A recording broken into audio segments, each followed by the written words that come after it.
does look good, don't they? But what you can do is, if you've got one of these, which is a double-ended eraser, you can then maybe put a couple of little clouds here. Now, the reason I'm rubbing it out with that is because it loses the blue underneath. So when I want to put the white back in again, it registers, can you see that? Much more solid, like that does. Whereas if I had tried it with just on top of the blue, it would have ended up a bit wishy-washy, like those. There we are. So we can actually just link all those together now, make it look a bit more natural. Now, how easy is that, folks? Anybody who's tried watercolour would realise how difficult skies are. Well, I think you'll agree, that ain't very difficult, is it? While we're here, let's just show you the water. I've showed you the double-ended eraser with the soft end and the hard end. You've already seen me use the soft end for rubbing out the clouds on the landscape, but you haven't seen me use that end. So what's it for? Well, let me show you. I won't use my brand new one, I use my old trusty one.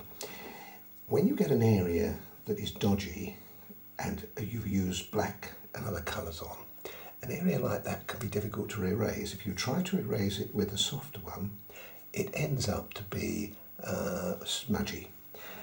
But let's assume for the moment that what we've done, we've gone a bit silly here. We've done that, which we did, which is the red and the blue. A little bit of black on it, on top of it. Now that looks silly, doesn't it? And you look back at that and think, oh, that's completely spoiled my picture. So what you do is you use the double-ended eraser.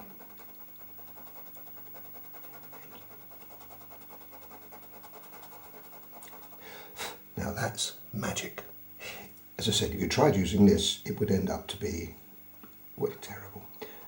You can use it afterwards, but if you do it, it will smudge it. So what we do now is we just do a quick repair job of that. Put the white back in again because we've got the white light that we want to be reflected in there. Just a little bit of white there. Now you can't do this too many times because obviously the paper itself is going to say, here we are. Now we can just make it look good, make it look. There's not many mediums you can use in quite the same way as this. In fact, while I've got that there, let me show you something else. That light looks even better than it did before. It looks brighter, doesn't it? You can do this if you want to. And then you just fade that light out. So what you do is you're making it look a little bit richer. And with the contrast, of course, of the black on that. Now, it looks even better than it did before.